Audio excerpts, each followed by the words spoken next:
ወስብኩ ወንጌለ ለኩሉ ፍጥረት ወንጌልን ለፍጥረት ሁሉ ስበኩ።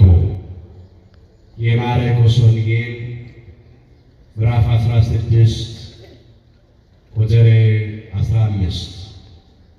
በዛሬ አምላካችን እግዚአብሔር እንደረዳን መጠን በሚኖረን ጊዜ የምንማርበት የትምህርታችን ርዕስ ይህ ይሆናል።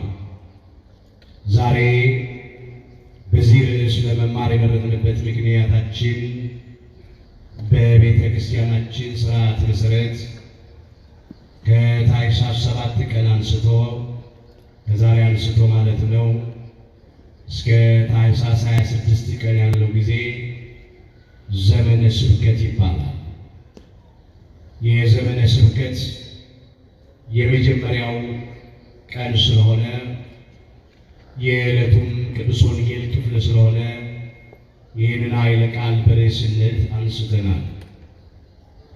ወስብኩ ወንጌለ ለኩሉ ፍጥረት ወንጌልን ለፍጥረት ሁሉ ስበኩ። የማርቆስ ወንጌል ምዕራፍ 16 ቁጥር 15። በዚህ ርዕስ ውስጥ በመጀመሪያ ወንጌል ማለት ምን ማለት እንደሆነ እንመለከታለን። ሁለተኛ ወንጌል ለነማን እንደሚሰበክ እንመለከታለን። ሶስተኛ ወንጌል ለምን እንደሚሰበክ ተመልክተን ዛሬኛ ከዚህ ልንማር የሚገባው ነገር ምን እንደሆነ አንስተን ትምህርታችንን እንጠቀልለዋለን። አምላካችን እግዚአብሔር በነገር ሁሉ ማስተዋልን ይስጠን። አበው ነገር ከስሩ ውሃ ከጥሩ ይላሉና ለትምህርታችን ይሆነን ዘንድ ወደኋላ መለስ ብለን ጥቂት ነገር እናነሳለን። ዛሬ ጀምሮ ከታኅሳስ 7 ቀን አንስቶ እስከ ታኅሳስ 26 ቀን በቤተ ክርስቲያናችን ሥርዓት መሠረት ዘመነ ስብከት ነው ብለናል። በተለይም ቤተ ክርስቲያናችን በዚህ ሰሞን አስቀድሞ በአባታችን በሊቀ ነቢያት በሙሴ በሕግ መጻሕፍት ኋላም በአባታችን በክብር ዳዊት መዝሙራት ኋላም ደግሞ በቅዱሳን ነቢያት አንደበት በትንቢት የአምላካችን የጌታችን የመድኃኒታችን የኢየሱስ ክርስቶስ የመጀመሪያ ምጽአቱ ነገረ ሥጋዌው ሰው የመሆኑ ምስጢር እንደተሰበከ በትንቢት እንደተነገረ ቅዱሳን ነቢያት በየዘመናቱ እንዳስተማሩ እያነሳች ለልጆቿ አስፈላጊውን ትምህርት ትሰጣለች። ስለዚህ ነው ዛሬም እኛ ይህንን ያነሳል። አባቶቻችን ቅዱሳን ነቢያት በየዘመናቱ ቅድስት ሥላሴ አንዱ አካላዊ ቃል እግዚአብሔር ወልድ ዓለምን ስለማዳን ከሰማይ ሰማያት እንደሚወርድ ከቅድስተ ቅዱሳን ከድንግል ማርያም እንደሚወለድ ወደ ግብፅ እንደሚሰደድ በዮርዳኖስ መሃል በዮሐንስ እጅ እንደሚጠመቅ ወደ ገዳም ሊጾም እንደሚገባ ከዲያብሎስ እንደሚፈተን ዲያብሎስን ድል አድርጎ ዲያብሎስን ድል የምናደርግበትን ኃይል ለእኛ ልጆቹ እንደሚያድለን ሕሙማነ ሥጋን በእጁ ታምራት እንደሚፈውስ ሕሙማነ ነፍስን በቃሉ ትምህርት እንደሚፈውስ ለድኅነት ዓለም ለቤዛ ዓለም አልፎ እንደሚሰጥ በዕለተ ዓርብ በቀራንዮ መስቀል ላይ እንደሚሰቀል በሥጋ ሞቶ እንደሚቀበር ሞትን ድል አድርጎ በኃይሉና በሥልጣኑ እንደሚነሳ ከተነሳም በኋላ በክብር እንደሚያርግ ጸጋ መንፈስ ቅዱስን ለመቶያ ቤተሰብ እንደሚልክ ዳግመኛም ደግሞ ለፍርድ እንደሚመጣ እያንዳንዱም እንደየሥራው መጠን እንደሚያስረክብ ሰብከዋል። አስቀድመው ትንቢት ተናግረዋል። ከጽንሰቱ አንስቶ እስከ ዳግም ምጽአቱ ድረስ ሰብከዋል ቅዱሳን ነቢያት።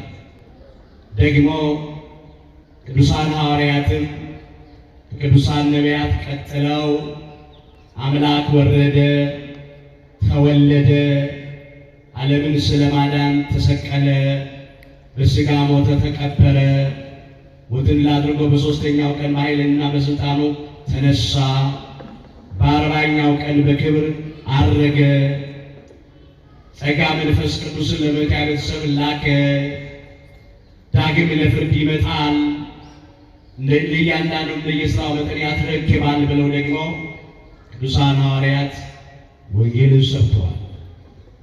ዛሬም ይሄ ቅዱስ ወንጌል ይሰበካል። እኛም ይህንን ነው የምንመለከተው።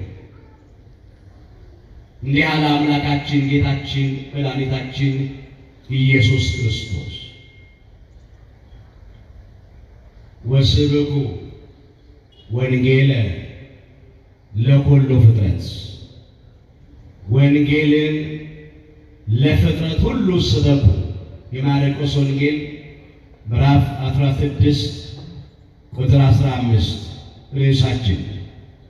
አምላካችን ጌታችን መድኃኒታችን ኢየሱስ ክርስቶስ ሞትን ድል አድርጎ ከተነሳ በኋላ ከማረጉ አስቀድሞ ለጊዜው ለቅዱሳን ሐዋርያቱ የተናገረው ቃል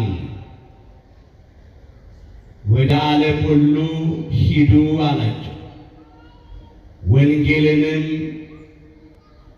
ለፍጥረት ሁሉ ስበኩ አለ። ይህ ቃል የአምላካችን የጌታችን የመድኃኒታችን የኢየሱስ ክርስቶስ ቃል የተናገረውም ለቅዱሳን ሐዋርያቱ ነው። ወንጌል ማለት የቃሉ ትርጉም የምስራች ማለት ነው። አስደሳች ዜና፣ መልካም ወሬ ማለት ነው። ወንጌል ማለት ይሄ ነው።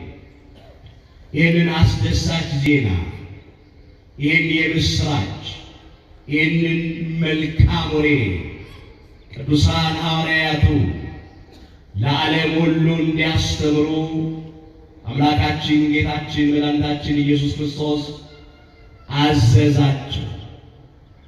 በተለይም በዚህ በማርቆስ ወንጌል ምዕራፍ 16 ቁጥር 8 ላይ ስንመለከት አምላካችን ኢየሱስ ክርስቶስ ከፀሐይ መውጫ አንስቶ እስከ ፀሐይ መጥለቂያ ድረስ ይላል። በአራቱም ማዕዘናት ማለት ነው።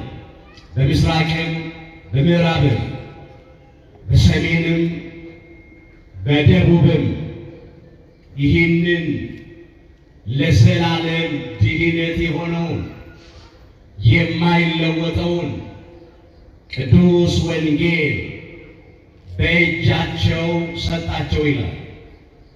ቅዱስ ወንጌል ለማን ይሰበካል ስንል ለፍጥረት ሁሉ ነው። ለሰው ልጆች በሙሉ ነው። ለተለየ ክፍል አይደለም። ወንጌል ለሕዝብም ለቤተ እስራኤልም ለአሕዛብም ይሰበካል። ወንጌል ለነጮችም ለጥቁሮችም ይሰበካል። ለባለጠጎችም ለድሆችም ይሰበካል። ለወንዶችም ለሴቶችም ይሰበካል። ለተማሩትም ላልተማሩትም ይሰበካል። ወንጌል ለባለጠጎችም ለድሆችም ይሰበካል። ወንጌል ለፍጥረት ሁሉ ነው የሚሰበከው። ወደ ዓለም ሁሉ ሂዱ፣ ወንጌልንም ለፍጥረት ሁሉ ስበኩ። ሁሩ ውስተ ኩሉ ዓለም ወስብኩ ወንጌለ ለኩሉ ፍጥረት ያለው ይህንን ነው። ራሱ ርዕሳችን ወንጌልን ለፍጥረት ሁሉ ስበኩ፣ ለዓለም ሁሉ ስበኩ ነው። በወንጌል ሰው አይመረጥም። በወንጌል ልዩነት የለም። ወንጌል የሚሰበከው ለሰው ሁሉ ነው።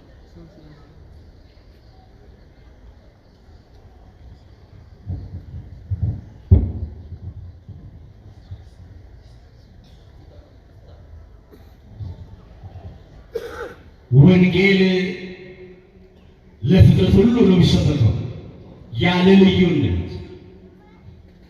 ለዚህ ነው አምላካችን ጌታችን መድኃኒታችን ኢየሱስ ክርስቶስ ወንጌልን የምስራቹን ቃል ቅዱሱን የእግዚአብሔርን ቃል የማይለወጠውን የእግዚአብሔርን ቃል ለዘላለም ድኅነት ወይም ለዘላለም ሕይወት የሆነውን የእግዚአብሔርን ቃል ለሰው ልጆች በሙሉ ስበኩ፣ ለሰው ልጆች ሁሉ አስተምሩ ብሎ የላካቸው አምላካችን ጌታችን መድኃኒታችን ኢየሱስ ክርስቶስ ካረገ በኋላ ቅዱሳን ሐዋርያቱ ከአምላካችን ከጌታችን ከመድኃኒታችን ከኢየሱስ ክርስቶስ እንደታዘዙት እንደተቀበሉ ይህንን ቅዱስ ወንጌል በዓለም ሁሉ ዞረው አስተምረዋል፣ ሰብከዋል። ያለ ልዩነት ማለት ነው። አምላካችን እግዚአብሔር እንደሰጣቸው ቅዱስ ጳውሎስ እንዲህ እያለ ይናገር ነበረ። ንሕነሰ ንሰብክ ክርስቶስሃ ዘተሰቅለ ነው ያለው። እኛስ የተሰቀለውን ክርስቶስን እንሰብካለን አለ። እዚያ አንደኛ ቆሮንቶስ ምዕራፍ 1 ቁጥር 23 ላይ እስቲ በሉ እኛ ግን በሉ የተሰቀለውን ክርስቶስን እንሰብካለን። ቅዱሳን ሐዋርያት የሰበኩት ለድነት ዓለም ለቤዛ ዓለም በዕለተ ዓርብ በቀራንዮ መስቀል ላይ የተሰቀለውን አምላካችን ጌታችን መድኃኒታችን ኢየሱስ ክርስቶስን ጻድቃን ሰማዕታትም የመሰከሩለት እስከ ሞት ድረስ መስዋዕት ሆነው የቀረቡለት አምላካችን ጌታችን መድኃኒታችን ኢየሱስ ክርስቶስ ነው። ዛሬም ቤተ ክርስቲያን የምትሰብከው የተሰቀለውን መድኃኔ ዓለም ኢየሱስ ክርስቶስን ነው። እኛ ግን የተሰቀለውን ክርስቶስን እንሰብካለን። ለምን? ያለ አምላካችን ያለ ጌታችን ያለ መድኃኒታችን ያለ ኢየሱስ ክርስቶስ የዘላለም ሕይወት ስለሌለ ወንጌልን ለፍጥረት ሁሉ ስበኩ ሲል ወንጌል ስለ አምላካችን ስለ ጌታችን ስለ መድኃኒታችን ስለ ኢየሱስ ክርስቶስ የባህሪ አምላክነት የባህሪ ጌትነት የባህሪ መድኃኒትነት የባህሪ ፈጣሪነት የሚናገር የሚመሰክር የሚያስረዳ የእግዚአብሔር ቃል ነው። ወንጌል ማለት ይሄ ነው። ይህን አስረግጠን እናያለን። እንደዚህ ተብሎ ተነግሯቸው ነበር ለቅዱሳን ሐዋርያቱ መንግሥተ ሰማያት ቀርባለች ብላችሁ ስበኩ አላቸው። የማቴዎስ ወንጌል ምዕራፍ 10 ቁጥር 7 ላይ 12ቱን ደቀ መዛሙርት መርጦ ወደ ዓለም ሲልካቸው የነገራቸው ቃል መንግሥተ ሰማያት ቀርባለች ብላችሁ ስበኩ አለ። በዚህ ኃይለ ቃል አራት ዋና ዋና ነገሮች እናያለን። በመጀመሪያ መንግሥተ ሰማያት ቀርባለች ብላችሁ ስበኩ ማለት ወደ እግዚአብሔር መንግሥት የምታስገባ ወንጌል ቀርባለችና በወንጌል እመኑ ማለት ነው። ለምን? እምነት ከመስማት ነው፣ መስማትም እግዚአብሔር ቃል ነው ተብሎ ተጽፏል። ሮሜ ምዕራፍ 10 ቁጥር 17 ላይ እምነት ከመስማት ነው፣ መስማት ደግሞ የእግዚአብሔርን ቃል ነው። ያለ እግዚአብሔር ቃል ሃይማኖት የለም። ሃይማኖት ወይም እምነት የተመሰረተው በእግዚአብሔር ቃል ላይ ነው፣ በቅዱስ ወንጌል ላይ ነው። ሁልጊዜ አስተውለን ከሆነ በቅዳሴው ክፍለ ጊዜ ቅዱስ ወንጌሉ ከመነበቡ አስቀድሞ ምን ይላል ዲያቆኑ? መንግሥተ ሰማያት ቀርባለችና ንስሐ ግቡ ይላል። ወደ እግዚአብሔር መንግሥት የምታስገባ ወንጌል ቀርባለችና በቅዱስ ወንጌል አምናችሁ ንስሐ ግቡ ማለት ነው። ይህንን ደግሞ ራሱ አምላካችን ጌታችን መድኃኒታችን ኢየሱስ ክርስቶስ መጥምቀ መለኮት ቅዱስ ዮሐንስ ታልፎ ከተሰጠ በኋላ እንዲህ ብሎ ሰብኳል፣ እንዲህ ብሎ አስተምሯል። በማርቆስ ወንጌል ምዕራፍ 1 ቁጥር 14 ጀምሮ መመልከት ትችላላችሁ። ዮሐንስም አልፎ ከተሰጠ በኋላ ይላል። ይህ ዮሐንስ የካህኑ የዘካርያስና የቅድስት ኤልሳቤጥ ልጅ መጥምቀ መለኮት ቅዱስ ዮሐንስ ነው። ስለሱ የተናገረው ዮሐንስም አልፎ ከተሰጠ በኋላ አምላካችን ጌታችን መድኃኒታችን ኢየሱስ ክርስቶስ የእግዚአብሔርን መንግሥት ወንጌል እየሰበከ እስቲ በሉ ከኔ ጋር የእግዚአብሔርን መንግሥት ወንጌል በሉ፣ በደንብ በሉ። የእግዚአብሔርን መንግሥት ወንጌል፣ የእግዚአብሔርን መንግሥት ምን ወንጌል፣ የእግዚአብሔርን መንግሥት ወንጌል እየሰበከ ዘመኑ ተፈጸመ። በወንጌል እመኑ ንስሐ ግቡ እያለ መጣ። መንግሥተ ሰማያት ቀርባለችና በወንጌል አምናችሁ ንስሐ ግቡ እያለ መጣ። ዘመኑ ተፈጸመ ማለት ዓመተ ፍዳ ተፈጸመ፣ ዓመተ ኩነኔ ተፈጸመ። የተነገረው ትንቢት እንዲፈጸም የተቆጠረው ሱባኤ ደርሶ አካላዊ ቃል እግዚአብሔር ወልድ በባህሪ አባቱ በእግዚአብሔር አብ ፈቃድ፣ በባህሪ ሕይወቱ በእግዚአብሔር መንፈስ ቅዱስ ፈቃድ፣ በራሱ በእግዚአብሔር ወልድ ፈቃድ ከሰማየ ሰማያት ወርዶ ከቅድስተ ቅዱሳን ከድንግል ማርያም ተወልዶ በጠባብ ደረት በአጭር ቁመት ተወስኖ ቅዱስ ወንጌልን ማስተማር ጀምሯልና ዘመኑ ተፈጸመ። የትኛው ዘመን? ዓመተ ፍዳ ተፈጸመ፣ ዓመተ ኩነኔ ተፈጸመ። ስለዚህ ምን አድርጉ? መንግሥተ ሰማያት ቀርባለችና ንስሐ ግቡ፣ በወንጌል እመኑ። የእግዚአብሔር መንግሥት ወንጌል ነው። የእግዚአብሔር መንግሥት ወንጌል እየሰበከ መጣ። ወንጌል ሰማያዊ ሕገ መንግሥት፣ ወንጌል ዘላለማዊ ሕገ መንግሥት የማይለወጥ ነው፣ የማይሻር ነው፣ የማያልፍ ነው፣ የማይጠፋ ነው፣ ነውር የሌለበት፣ ነቀፌታ የሌለበት፣ ሕጸጽ ጉድለት የሌለበት፣ ጥርጥር ክህደት የሌለበት የዘላለም ሕይወት ቃል ነው። የእግዚአብሔር መንግሥት ወንጌል ነው የሚለው። በምድር ያሉ ሕጎች ይለወጣሉ፣ ይሻሻላሉ። አንዳንድ ጊዜ በምድር ላይ የማይጠቅሙ የማያንጹ ሰዎችን የሚጎዱ ሰዎችን የሚያስጨንቁ ሕጎች ባለስልጣናቱ እንደፈለጋቸው ይደነግጋሉ፣ በአዋጅ ያወጣሉ። የእግዚአብሔር ሕግ ግን ዘላለማዊ ሕገ መንግሥት፣ ሰማያዊ ሕገ መንግሥት ነው። የሕይወት ወንጌል ነው። የእግዚአብሔር መንግሥት ወንጌል እየሰበከ ዘመኑ ተፈጸመ፣ መንግሥተ ሰማያት ቀርባለችና በወንጌል እመኑ ንስሐ ግቡ እያለ መጣ ያለው ነው። ራሱ አምላካችን ጌታችን መድኃኒታችን ኢየሱስ ክርስቶስ ወንጌልን ሰብኳል፣ አስተምሯል። ለዚህ ነው እሱ ከሰበከው በኋላ ነው ቅዱሳን ሐዋርያትን ደግሞ ስበኩ ያለው፣ አስተምሩ ያለው።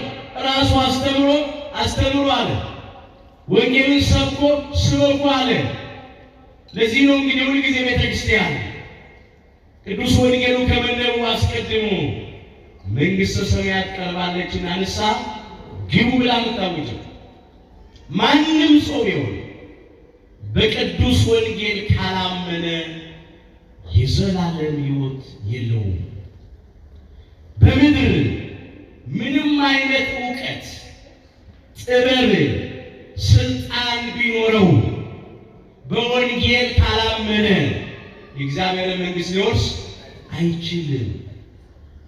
2 እና 3 ዲግሪ ቢኖረን የዓለምን ዕውቀት ብናውቅ በዓለም ብንጠበብ ብንመራመር ብንፈላሰፍ አሉ የተባሉትን ዕውቀቶች ሁሉ ብናውቅ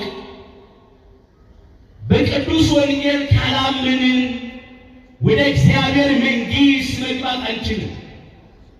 ለዚህ ነው የእግዚአብሔር መንግሥት ወንጌል ተብሎ የሚጠራው። በባህሪው ሞት የሌለበት፣ በመንግሥቱ ሽረትና እልፈት ለውጥ የሌለበት የዘላለም ንጉሥ የዘላለም አምላክ የእግዚአብሔር ቅዱስ ወንጌል ይህንን ነው ያነሳው። የእግዚአብሔርን መንግሥት ወንጌል እየሰበከ መጣ። መንግሥተ ሰማያት ቀርባለች፣ ንስሐ ግቡ ሲል በመጀመሪያ በቅዱስ ወንጌል ማለት አምላካችን እግዚአብሔር በቅዱስ ወንጌል ያመነውን ጸንተን እንድንኖር ይርዳል። ከዚህ ከቅዱስ ወንጌል ቃል ሁላችንንም አይለየን። ለምን? ያለ ቅዱስ ወንጌል ያለ እግዚአብሔር ቃል የዘላለም ሕይወት የለም። ወንጌልን ስበኩ ሲል ለዚህ ነው መንግሥተ ሰማያት ቀርባለች ብላችሁ ስበኩ። ሁለተኛው መንግሥተ ሰማያት ቀርባለች ብላችሁ ስበኩ ማለት መንግሥተ ሰማያት የተባለ ራሱ አምላካችን ጌታችን መድኃኒታችን ኢየሱስ ክርስቶስ ነው። መንግሥተ ሰማያት ቀርባለችና ንስሐ ግቡ ነበረ መጥምቀ መለኮት ቅዱስ ዮሐንስ በማቴዎስ ወንጌል ምዕራፍ 3 ከቁጥር 1 ጀምሮ የተመዘገበ መንግሥተ ሰማያት ቀርባለችና ንስሐ ግቡ። አንዱ ቅዱስ ወንጌል ቀርባለችና በቅዱስ ወንጌል በእግዚአብሔር ቃል እመኑ ነው። ሁለተኛው መንግሥተ ሰማያት ሆኖ የሚሰጥ ወደ መንግሥተ ሰማያት የሚያስገባ የዘላለምን ሕይወት የሚሰጥ አምላካችን ጌታችን መድኃኒታችን ኢየሱስ ክርስቶስ ቀርቧልና ከሰማየ ሰማያት ወርዶ ቅድስተ ቅዱሳን ድንግል ማርያም ተወልዶ በሥጋ ማርያም በጠባብ ደረት በአጭር ቁመት ተወስኖ ተገልጧልና በእርሱ የባሕርይ አምላክነት እመኑ፣ በእርሱ የባሕርይ ጌትነት እመኑ፣ በእርሱ የባሕርይ መድኃኒትነት እመኑ ነው። መንግሥተ ሰማያት ቀርቧል። መንግሥተ ሰማያት በመካከላችሁ ናት ይል ነበር አምላካችን ጌታችን መድኃኒታችን ኢየሱስ ክርስቶስ። ራሱ በመካከላቸው እየተመላለሰ በእጁ ተአምራት ሕሙማነ ሥጋ ሊፈውስ ነበር፣ በቃሉ ትምህርት ሕሙማነ ነፍስን ይፈውስ ነበርና መንግሥተ ሰማያት በመካከላችሁ ናት ይላቸው። መንግሥተ ሰማያት ወይም የምሰጣችሁ ወደ መንግሥተ ሰማያት የማስገባችሁ የዘላለም ሕይወት ልሰጣችሁ እኔ በመካከላችሁ አለሁና እመኑብኝ ሲል ነው። በልጁ የሚያምን የዘላለም ሕይወት አለው። በልጁ የማያምን ግን የእግዚአብሔር ቁጣ በእርሱ ላይ ይኖራል እንጂ ሕይወትን አያይም ይላል የዮሐንስ ወንጌል ምዕራፍ 3 ቁጥር 36 ላይ ራሱ አምላካችን ጌታችን መድኃኒታችን ኢየሱስ ክርስቶስ የተናገረው ቃል። እስቲ በሉ በልጁ የሚያምን በሉ የዘላለም ሕይወት አለው። በልጁ የማያምን ግን የእግዚአብሔር ቁጣ በእርሱ ላይ ይኖራል እንጂ ሕይወትን አያይም። ምን ማለት ነው? በልጁ የማያምን ማለት ልጁ የተባለው እዚህ ላይ ወልደ እግዚአብሔር ሕያው ወልደ ማርያም ስጊው ነው። ወልደ አብ ወልደ ማርያም ወልደ ዋሕድ በተዋሕዶ የከበረ ስጊው ቃል ሰው የሆነ አምላክ አምላካችን ጌታችን መድኃኒታችን ኢየሱስ ክርስቶስ ነው ልጁ የተባለ። ስለራሱ ነው ክርስቶስ የተናገረው በልጁ የሚያምን የዘላለም ሕይወት አለው። ምን ብለን ነው በልጁ የምናምነው? ልጁ አምላካችን ጌታችን መድኃኒታችን ኢየሱስ ክርስቶስ ከሆነ ተቀዳሚ ተከታይ የሌለው የእግዚአብሔር አብ አንድያ ልጁ ከሆነ በባህሪ የሚተካከለው በመልክ የሚመስለው ልጁ ከሆነ ምን ብለን ነው የምናምንበት? የምናምንበት ወልደ ማርያም ወልደ አብ ብለን ነው የምናምነው። የቅድስተ ቅዱሳን የድንግል ማርያም ልጅ የእግዚአብሔር አብ የባህሪ ልጁ ነው ብለን ነው የምናምነው። ለአምላካችን ለጌታችን ለመድኃኒታችን ለኢየሱስ ክርስቶስ ሁለት ልደት አለው። የመጀመሪያ ልደቱ ዓለም ሳይፈጠር ዘመን ሳይቆጠር ከዘላለም ያለ እናት ከአባት ብቻ ስለተወለደ የእግዚአብሔር አብ የባህሪ ልጁ ተብሎ ይጠራል። ለእግዚአብሔር አብ ተቀዳሚ ተከታይ የሌለው አንድያ ልጁ ነው። የበኩር ልጁ ነው። የባህሪ ልጁ ነው። የመጀመሪያ ልደቱ ነው። አምላክ ወልደ አምላክ ነው።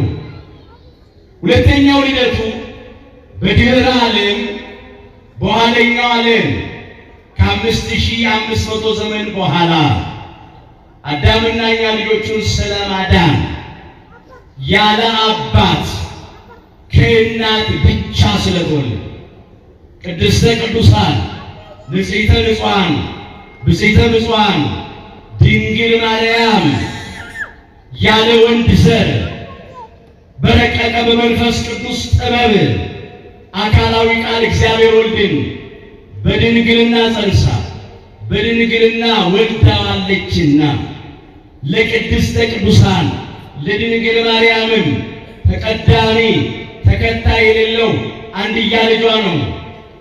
የበኩር ልጇ ነው። በሥጋ ወልዳ የሰጠች ወልደ ማርያም የምንለው ይሄንን ልደቱን ነው። ወልደ አብ በመለኮቱ ወልደ ማርያም በትስብእቱ ነው። ሁለት ልደት ነው ያለው። እንደዚህ ተብሎ ተጽፏል። እስቲ በሉ ካንቺ የሚወለደው በሉ ቅዱሱ የእግዚአብሔር ልጅ ነው። የሉቃስ ወንጌል ምዕራፍ 1 ቁጥር 35 ሊቀ መላእክት ቅዱስ ገብርኤል ቅድስተ ቅዱሳን ድንግል ማርያምን ባበሰራት ጊዜ የተናገረው ቃል ነው።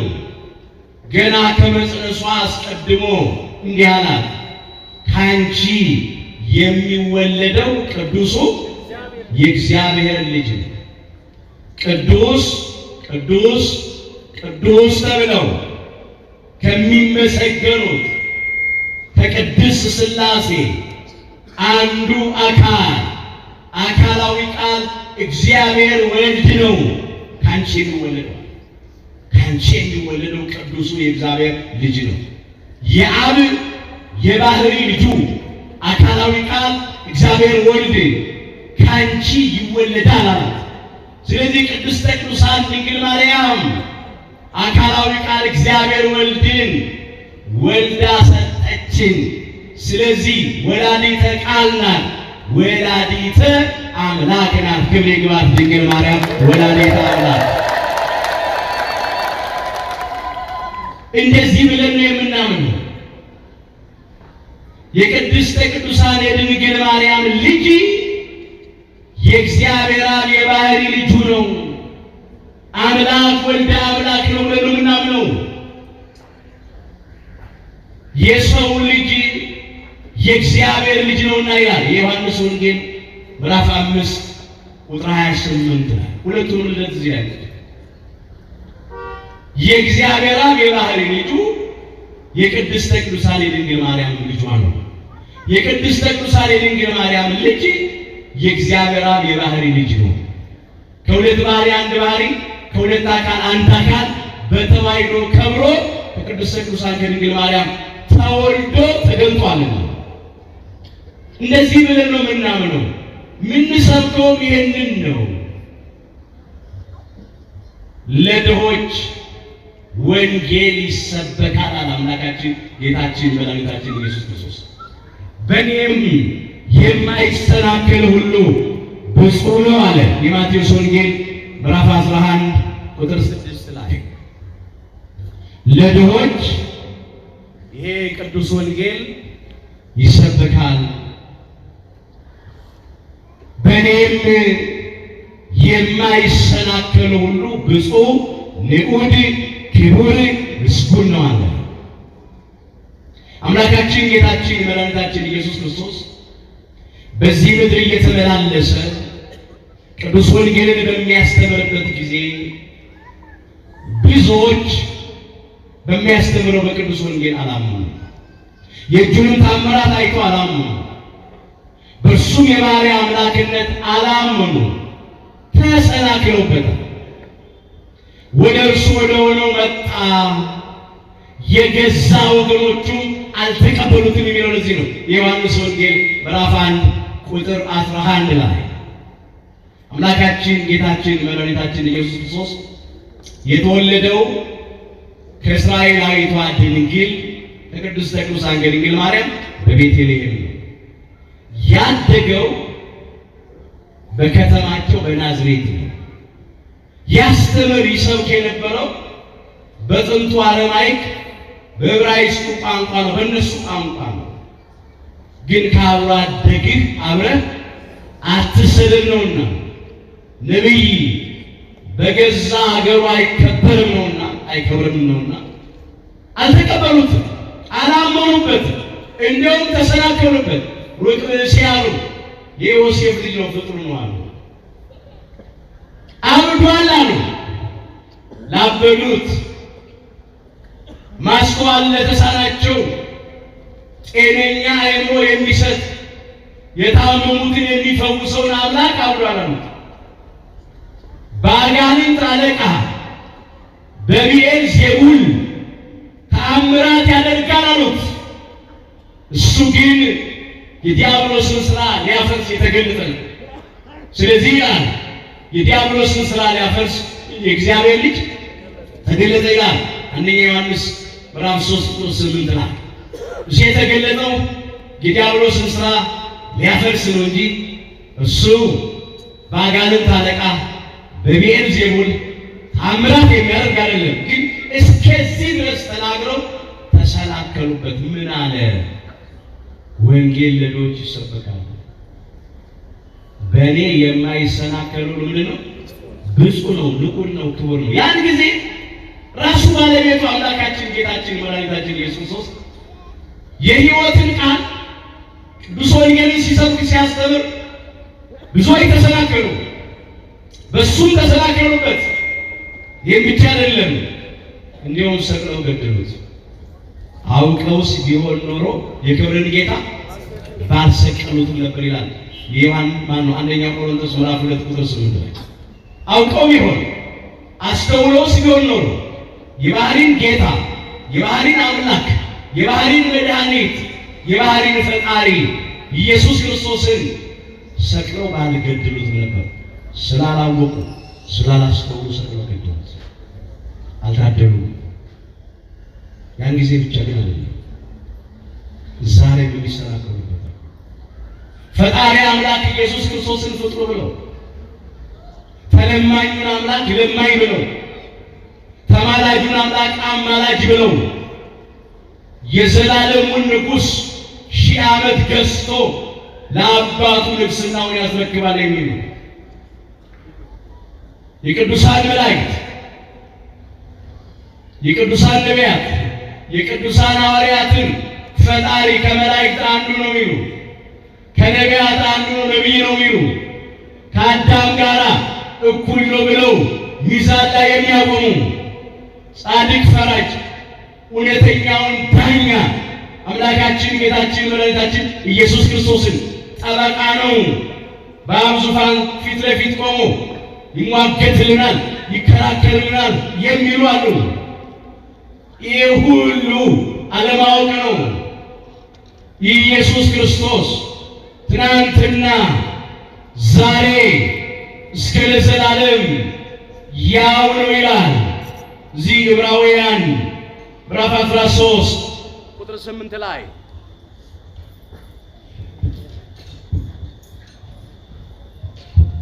ኢየሱስ ክርስቶስ አምላካችን ጌታችን መድኃኒታችን ኢየሱስ ትናንትና ዓለም ሳይፈጠር ዘመን ሳይቆጠር ከዘላለም ማለት ዛሬ ዓለም ከተፈጠረ ዘመን ከተቆጠረ በኋላ ማለት ነው እስከ ምጽአት ያለው ጊዜ ዛሬ ነው።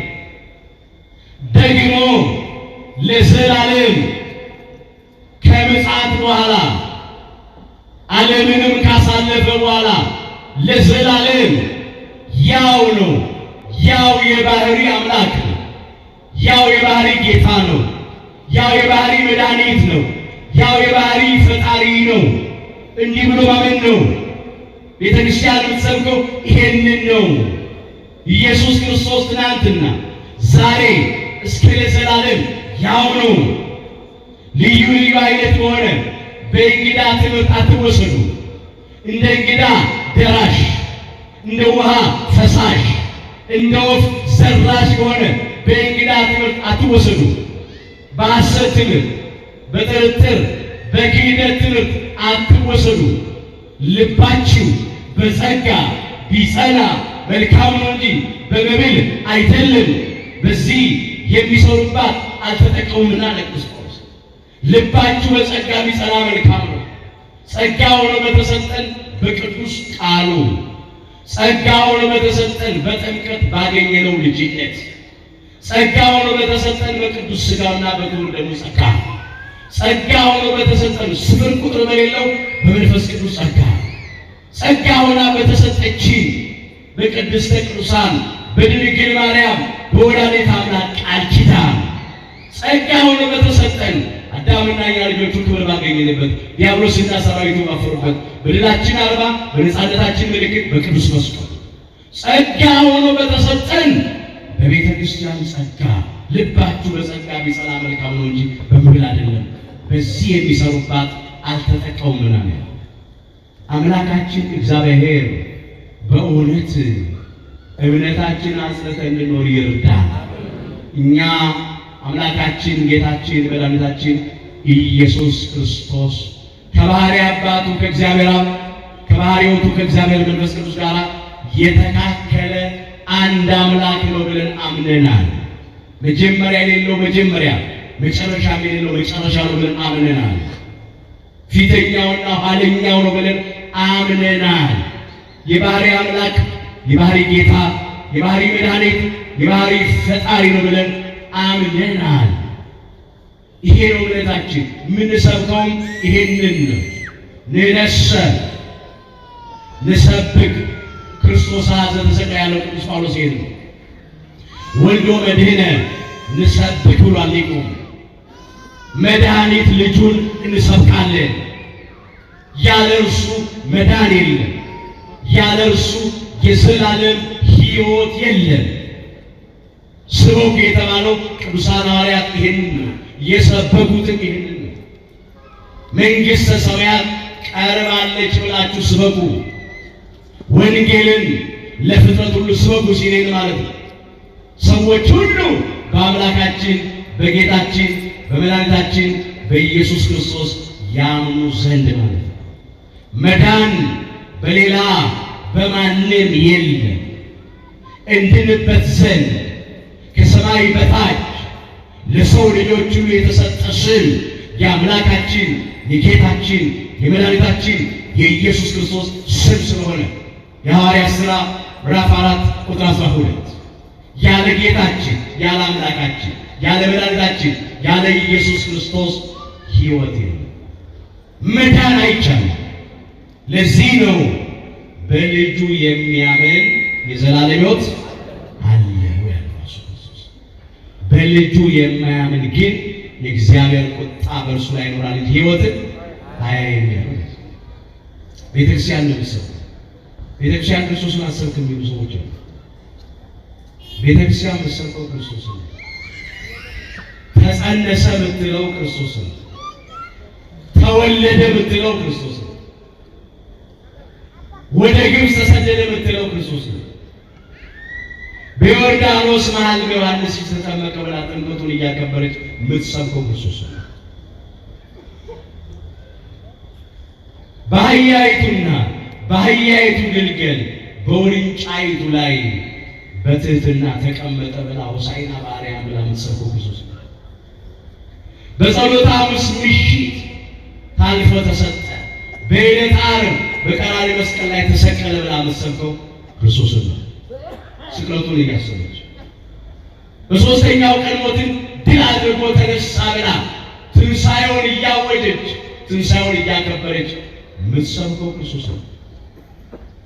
በአርባኛው ቀን በክብር ወደ ሰማየ ሰማያት አረገ፣ በአብ ሪና ተቀመጠ ብላ የምትሰብከው ክርስቶስ ነው።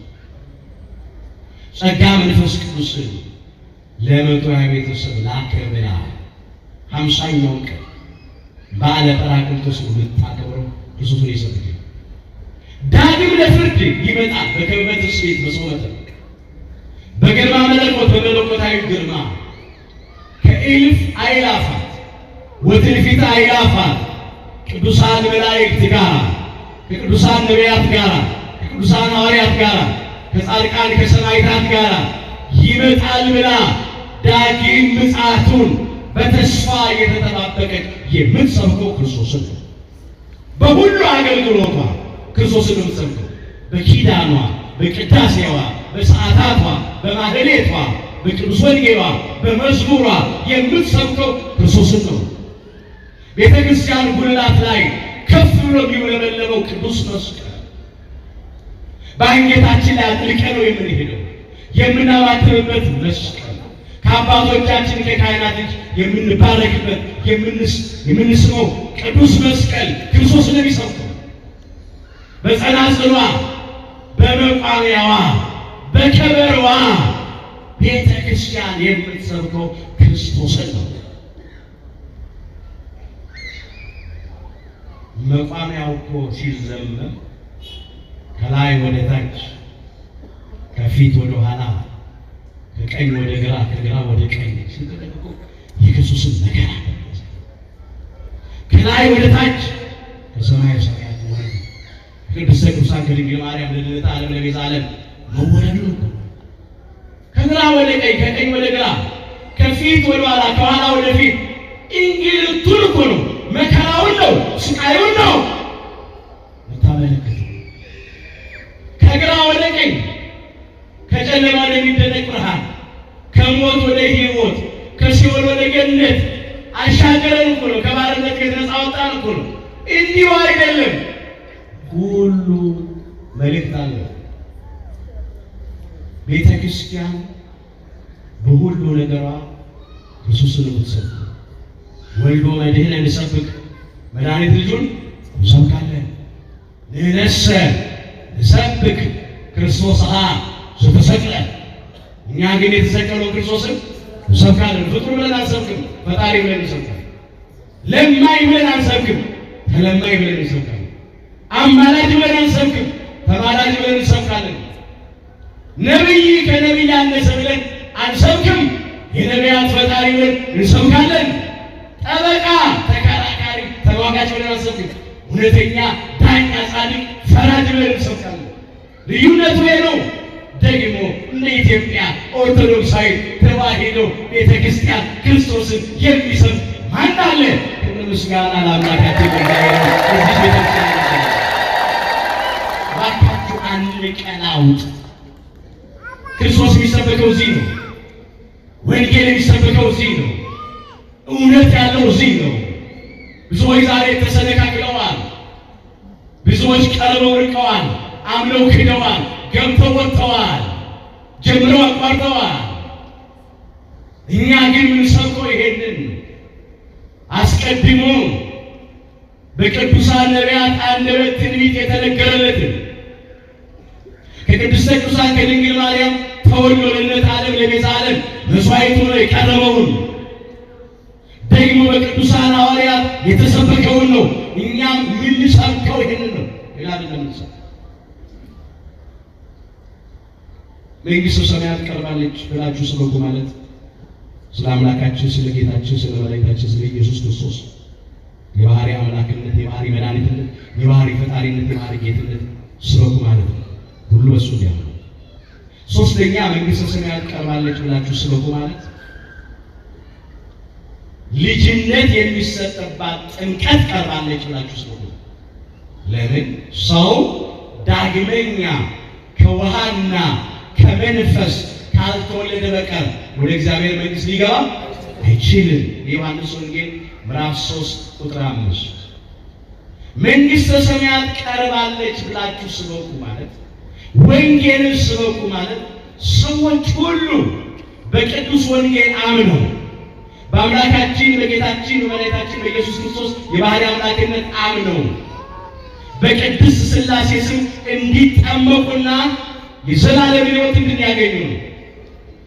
አምላካችን ጌታችን መድኃኒታችን ኢየሱስ ክርስቶስ በማታው ተማሪ በአይሁድ አለቃ በኒቆዲሞስ በኩል ለሰው ልጆች በሙሉ የተናገረው ቃል ምን አለ ስንነስ ወንጌልን ለፍጥረት ሁሉ ሰበኩ። ጥምቀትን መሰራቷ ለሰው ልጆች ሁሉ በጥምቀት ልዩነት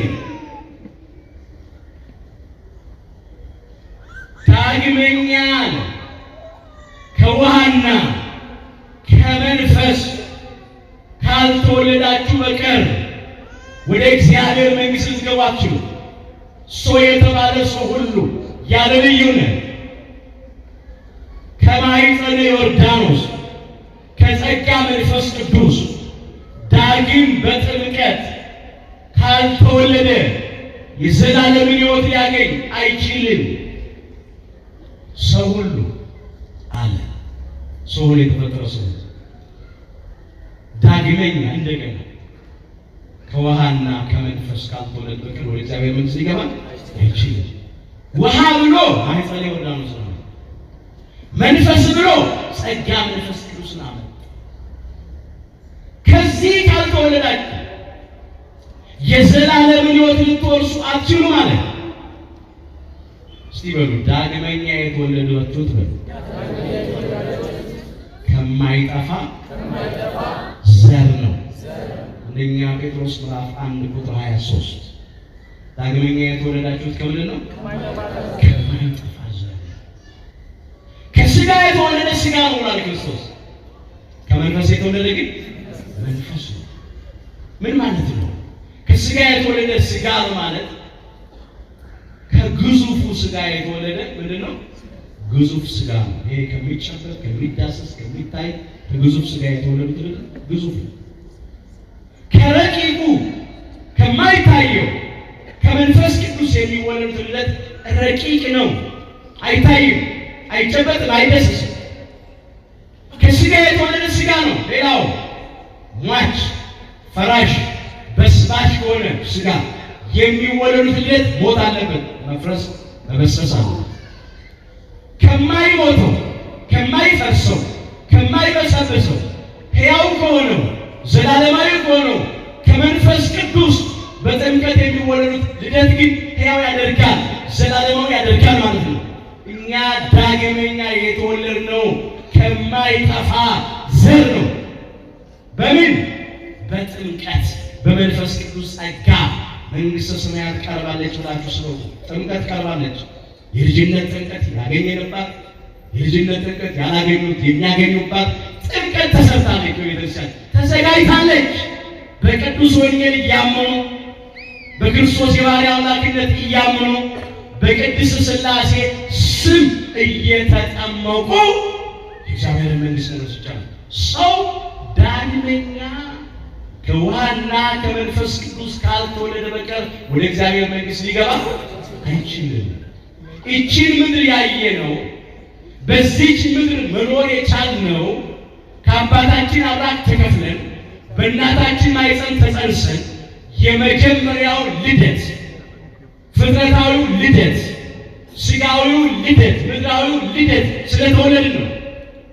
የመጀመሪያው ልደት ያልተወለደ ሰው ይህችን ምድር ማየት በዚህች ምድር መኖር እንደማይችል እንዲሁ ደግሞ ሁለተኛው ልደት መንፈሳዊው ልደት በጥምቀት ያገኘነው ልደት ያልተወለደ ሰው መንግሥተ ሰማያትን ማየት አይችልም። ወደ እግዚአብሔር መንግሥት መግባት አይችልም። በእግዚአብሔር መንግሥት መኖር አይችልም። የምድሩ ነገር ለሰማይ ጥላ ነው። ለዚህ ነው እንዲህ ያለው እኛ የኢትዮጵያ ኦርቶዶክሳዊ ተዋሕዶ ቤተክርስቲያን ልጆች ወንዶቹ በ40 ቀን ሴቶቹ በ80 ቀን ከማኅፀነ ዮርዳኖስ ከጸጋ መንፈስ ቅዱስ ዳግም በጥምቀት ተወልደናል። በሜሮን ከብረናል። የአምላክን ቅዱስ ሥጋና ክቡር ደም ተቀብለናል። እግዚአብሔርን በልጅነት ክብር አይተናል። ለመንግሥተ ሰማያት ክብር ታጭተናል። ክብር ምስጋና ለአምላካችን ለእግዚአብሔር። ይሄን ተቀብለናል። ያመነ የተጠመቀ ይድናል፣ ያላመነ ግን ይፈረድበታል። የማርቆስ ወንጌል ምዕራፍ 16 ቁጥር 16 ርዕስ አድርገን የተነሳንበትን የመጽሐፍ ቅዱስ ቃል እናንሳ። ወደ ዓለም ሁሉ ሂዱ ወንጌልን ለፍጥረት ሁሉ ስበኩ። ማርቆስ 16 ቁጥር 15 ላይ ከዚያ ቀጠለና ምን አያይዘው አምላካችን ጌታችን መድኃኒታችን ኢየሱስ ክርስቶስ ያመነ የተጠመቀ ይድናል፣ ያላመነ ግን ይፈረድበታል። ይሄ ነው። ይሄን የሰበኩት ቅዱሳን ነው። ወንጌልን ለፍጥረት ሁሉ ስበኩ፣ ለሰው ልጆች ሁሉ ስበኩ ማለት ወንጌል ተሰብኮ የክርስቶስ የባሕርይ አምላክነት ተሰብኮ ሰዎች ካመኑ በኋላ እንዲጠመቁ ያመነ የተጠመቀ ጥምቀት ከእምነት ማለት ነው። ካላመኑ ካልተጠመቁ ግን የዘላለም ሕይወት ማግኘት አይቻልም፣ መዳን አይቻልም። መንግሥተ ሰማያት ቀርባለች ማለት ጥምቀት ተሰጥታለች። ከዚህ ጸጋ ሁላችንን እግዚአብሔር አያውጣም። የተነጠቅነውን ልጅነት መልሰን ያገኘነው የተገፈፍነውን ጸጋ መልሰን የለበስነው ከአምላካችን ከእግዚአብሔር ጋር አንድ የሆነው በጥምቀት ባገኘነው ልጅነት ነው።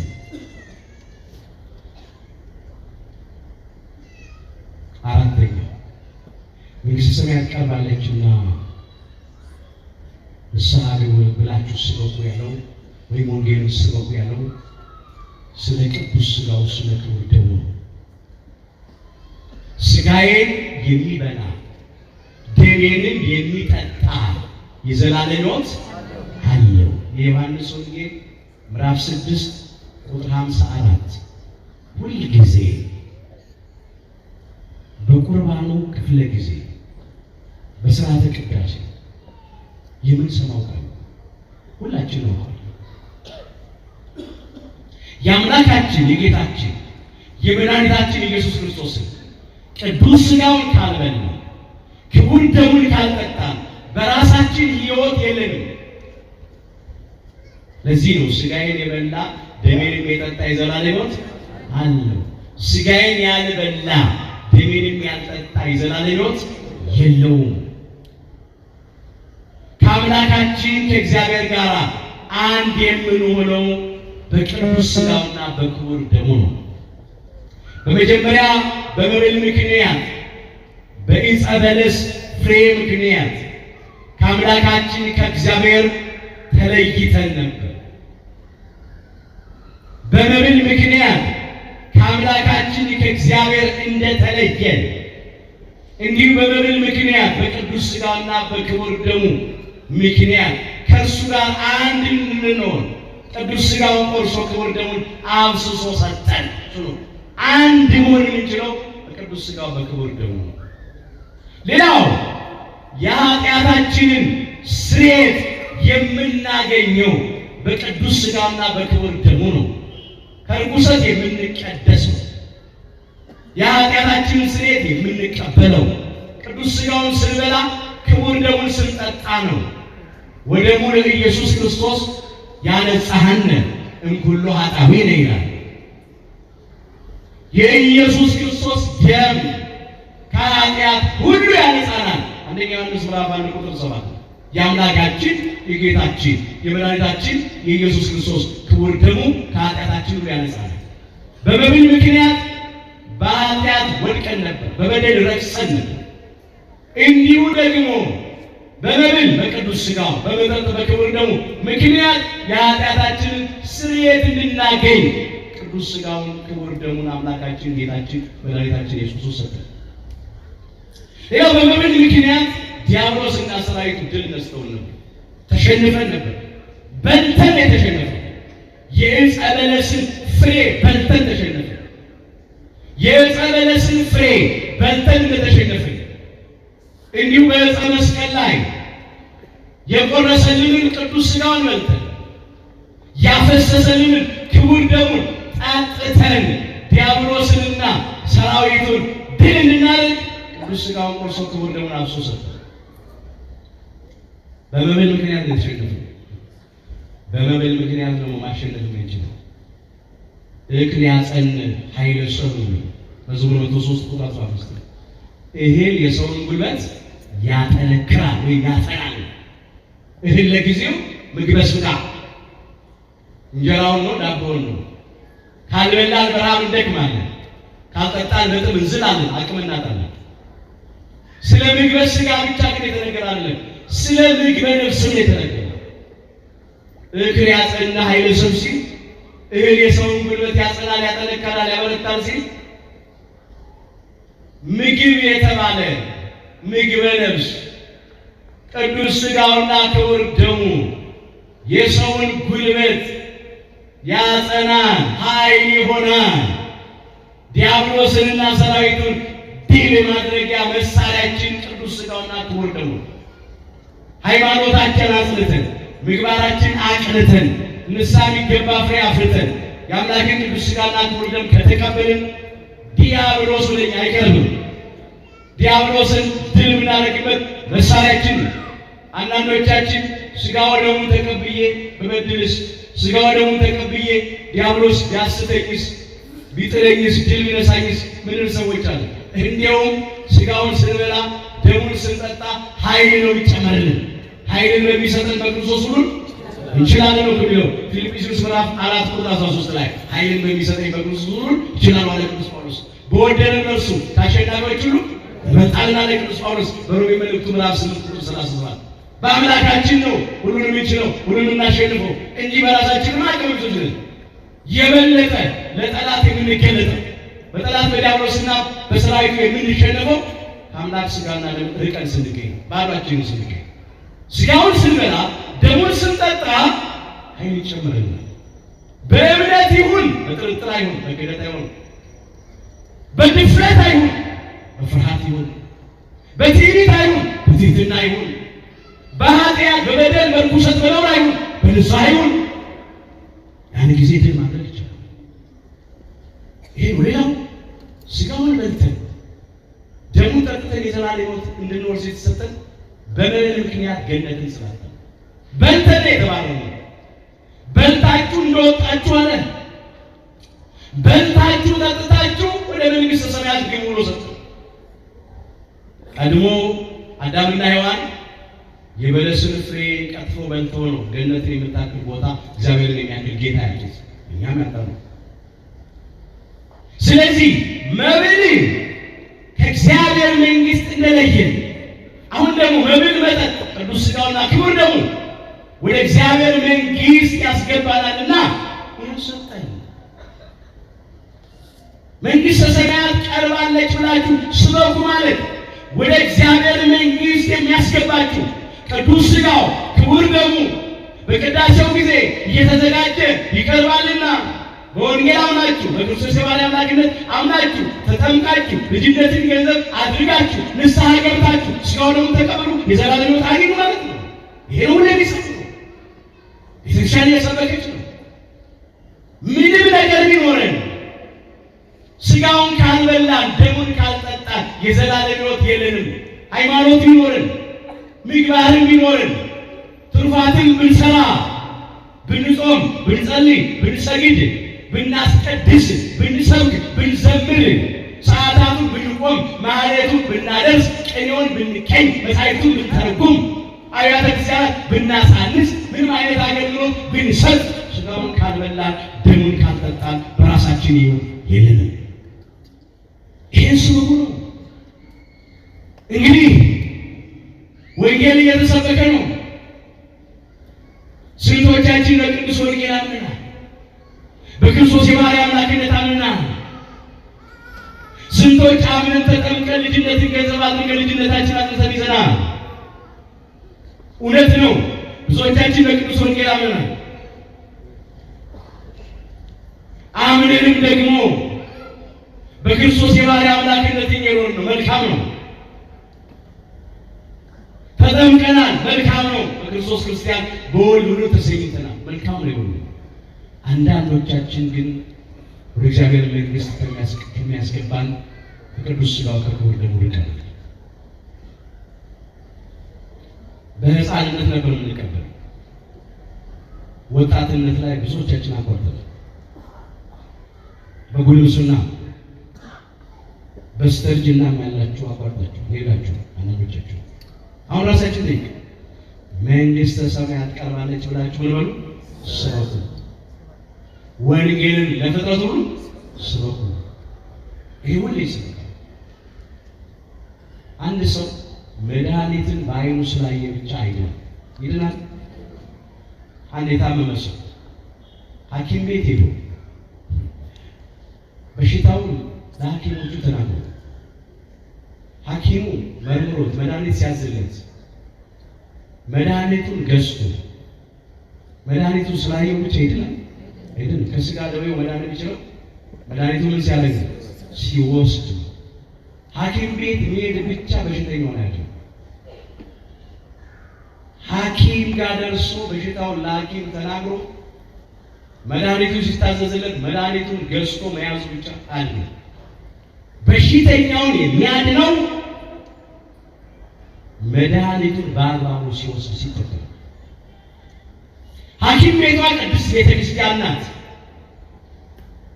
ሐኪሞቹ ከእግዚአብሔር ስልጣን የተሰጣቸው አባቶቻችን ካህናት ናቸው። በሽተኞቹ እኛ ነን። ድውያን ነን። በኃጢአት ታመናል፣ በበደል ታመናል፣ ደዌ ነፍስ አለብን።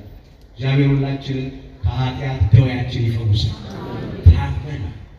የህመሙ የበሽታ አይነት ይለያየናል። ወይ በአምልኮተ ጣዖት፣ ወይ በዝሙት፣ ወይ በጎጠኝነት፣ ወይ ፍርድ በማጓደል ዳር በመበደል ጉቦ በመቀበል ታመናል። በሲጋራ በጫት በሐሺሽ ሱስ የታመናል። በሰይጣናዊ ቅናት በቂም በበቀል በተንኮል በሐሜት በሽንገላ የታመናል። ታመናል። በሽተኞች ነው።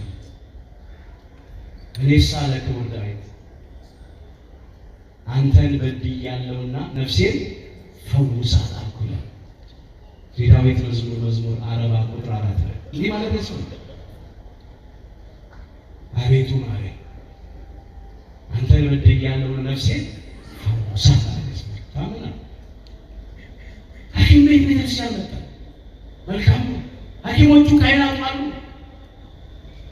መድኃኒቱ ቅዱስ ወንጌል ነው። እግዚአብሔር ቃል ነው። መድኃኒቱ ቅዱስ ሥጋውና ክቡር ደሙ ነው።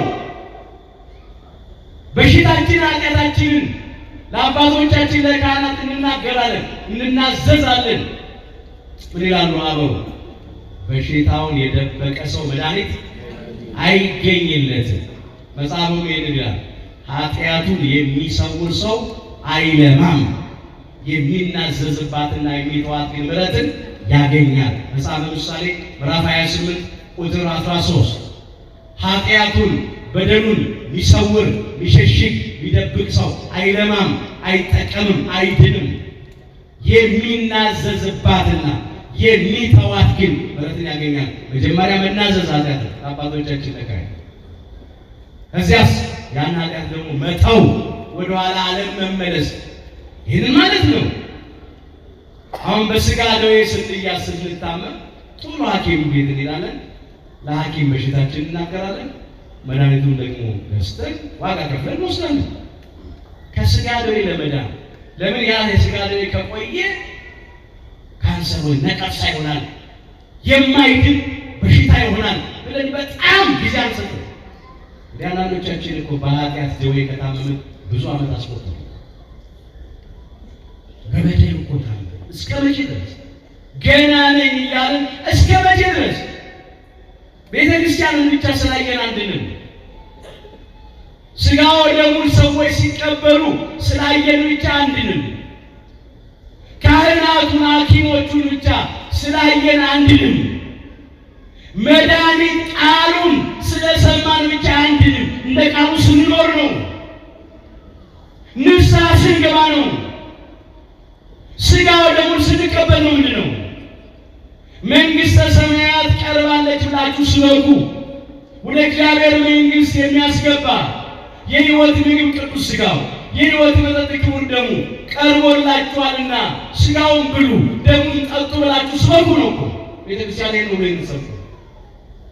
የቀረ የለም፣ የጎደለ የለም። ያውም እኮ ለዘላለም ሕይወት ክብር የሚያበቃ ይሄ የሕይወት ምግብ ይሄ የሕይወት መጠጥ እኮ ቢሰጠው በነፃ ነው። ዋጋ እኮ አልተጠየቀበትም።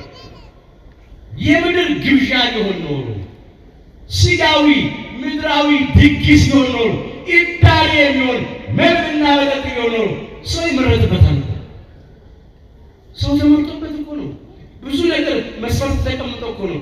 የኛ አምላክ ግን ለኛ ለበደለኞች ለኛ ለኃጢአተኞች ሳይገባን በነፃ ቅዱስ ሥጋውን ቆርሶ የሕይወት ምግብ ሆነልን። ብሉኝ አለ። ክቡር ደሙን አፍስሶ የሕይወት መጠጥ ሆነልን። ጠጡኝ አለ። ክብር ምስጋና ይግባው። የመጨረሻ ሰው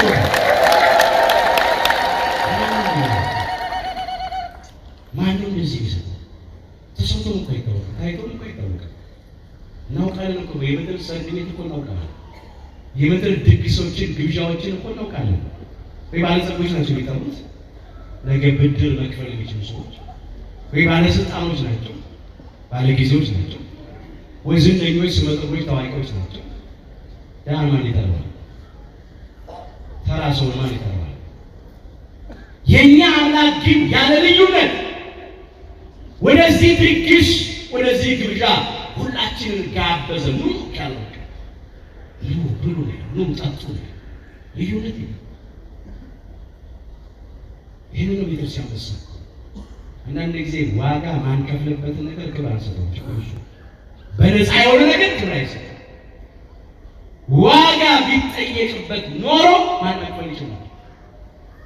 በገንዘብ ዋጋ ቢጠየቅ ወይም በጥልቅ ስራ በንጽህና በቅድስና ዋጋ ቢጠየቅ ኖሮ ያልበደለ ኃጢአት ያልሰራ ያልረከሰ ሰው ብቻ መቀበል የሚችለው ኃጢአተኛ ሰው መቀበል አይችልም የሚባል ኖሮ ማን ይችላል? የኛ አምላክ ግን ኃጢአተኞች ብትሆኑ ብትበድሉ ብትረክሱ እንኳን ንስሐ ገብታችሁ ተቀበሉ። ልዩነቱ ነው። ተቀድሳችሁ ተቀበሉት፣ ታጥባችሁ ተቀበሉት።